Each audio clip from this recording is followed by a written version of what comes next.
My name is Brendan Bednars, and I did my presentation on fighting in hockey. Rule 46 of the National Hockey League rulebook indicates that a fight has occurred when at least one player punches or attempts to punch an opponent repeatedly, or when two players wrestle in a manner that makes intervention by a linesman difficult. Fighting to the common person that does not watch much hockey may seem barbaric and unnecessary. However, fighting in hockey can be so much more than that. Tough National Hockey League players practice and perfect the art of fighting. Many reasons exist for the causation of fights, but typically fights erupt over the need for defending and protecting other teammates. Controversy has arisen from different leagues and various people wanting the elimination of fighting in minor league hockey, and with hopes of it ending in the NHL as well. Fighting should not be taken out of the game. It serves an important role in hockey. Hockey fights have been the topic of debate and controversy for a long time. Recently, due to a few deaths of NHL stars, the issue over fighting in the game of hockey has come to the forefront of media discussions. Enforcers are the players on each team whose duty is to stick up and defend their teammates by fighting when necessary. Derek Boogaard, Rick Rippon, and Wade Belak have devastatingly taken their own lives in the past few years. People have debated whether or not it is due to the role they served in hockey, causing them to have mental illness. Many people believe that their lifestyle causes psychological issues such as depression, which ultimately cause them to take their own lives. This may be true to a certain extent. However, there are many different enforcers that disagree with this and love their careers. One example is George Peros, who plays for the Anaheim Ducks and played at Princeton University. Peros realized in his first game in the American Hockey League, the NHL's minor league affiliate, that alterations to his strategy and game would fulfill his dreams of entering the NHL. He went from being a top offensive producer in college to being an enforcer.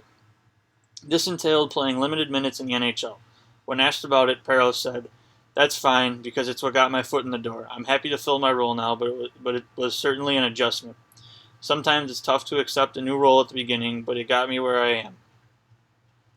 In the 2007 season, Peros achieved his lifelong goal of winning the Stanley Cup, something that would not have been possible for him to do without the role of enforcers. Many reasons exist for why a player may choose fighting. One reason is for protection of star players. Almost every hockey team has a guy that is labeled the enforcer. This is the tough guy on the team that typically hits hard. He fights the opposing team's players when they go after his team's smaller star players.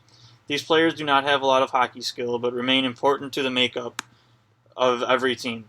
Having enforcers makes opposing teams think twice before taking liberties on star players.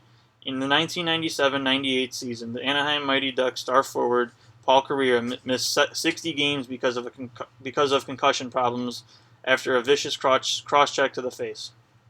Teemu Selanne, another star player for the team, also missed much of the season because of injury, and the team ended up missing the playoffs. During the following offseason, the Mighty Ducks acquired longtime tough guy Stu Grimson, who was nicknamed the Grim Reaper. In the 1998-99 season, Selanne and Kariya ranked number 2 and 3 in the scoring race. Grimson was in the top 25 in penalty minutes, and the team finished above 500 and earned a playoff berth. Kariya and Selanne did not miss a single game due to injury in the 98-99 season. This shows that by having Grimson in the lineup, opposing players thought twice before taking runs at Kariya and Selanne. Right or wrong, most coaches would risk having one of their less talented players take a penalty and a game misconduct to run into the other team's star, if it meant knocking the star out of the game. Fighting also fires up teammates and can drastically alter the momentum of the game. Often a fight occurs when morale and momentum lacks. A player fights, bursting momentum for their team. Recently, Chris Stewart of the St. Louis Blues fought San Jose forward Tommy Wingels. During the game, the Blues' skills remained subpar, causing low momentum on the team. However, once the fight began, something ignited a spark, and Stewart's teammates and the game's momentum following the fight favored the Blues.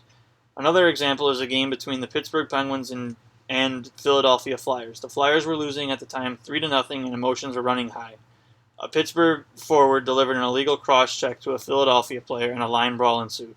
This exchange seemed to fire up the Flyers, and they went on to win the game 4-3 in overtime.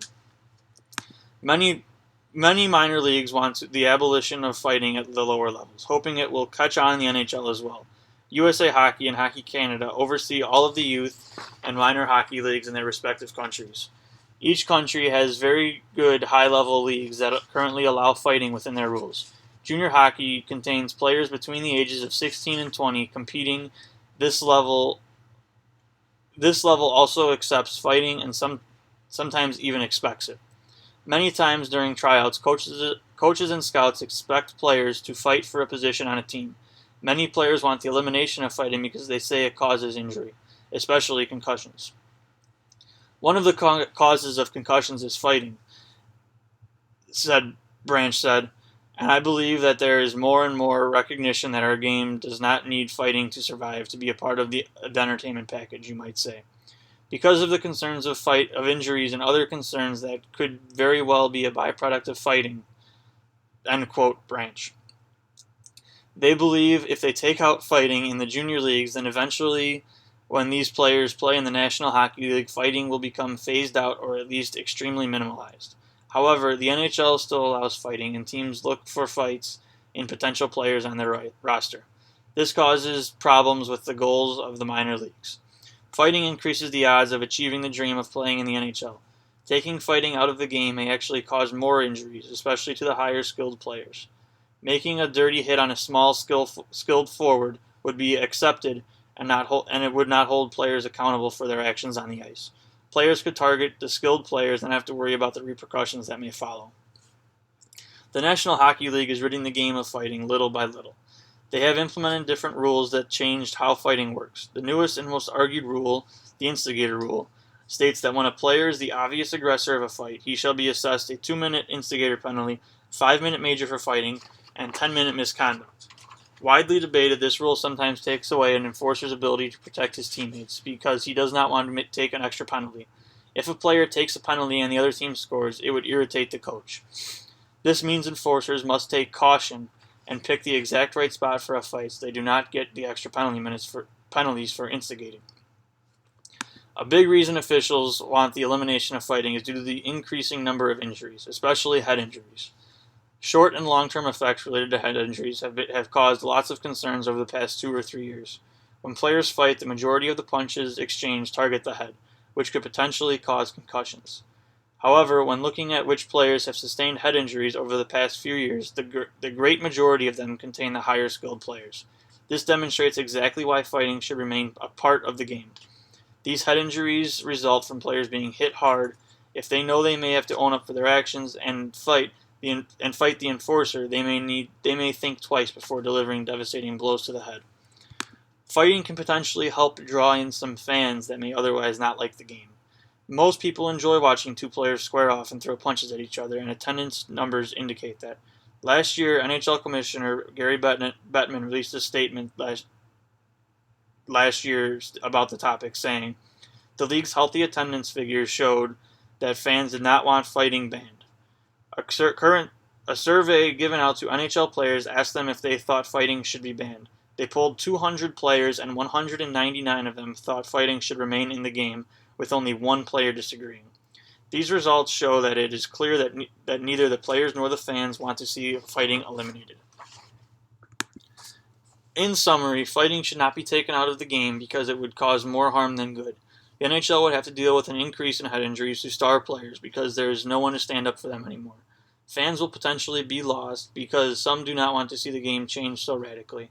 Some people will never be able to achieve their lifelong goal of winning the Stanley Cup because they were not born with the talent to compete. The only rule that should be looked to change is the instigator rule because it takes away the enforcer's ability to stand up for his teammates.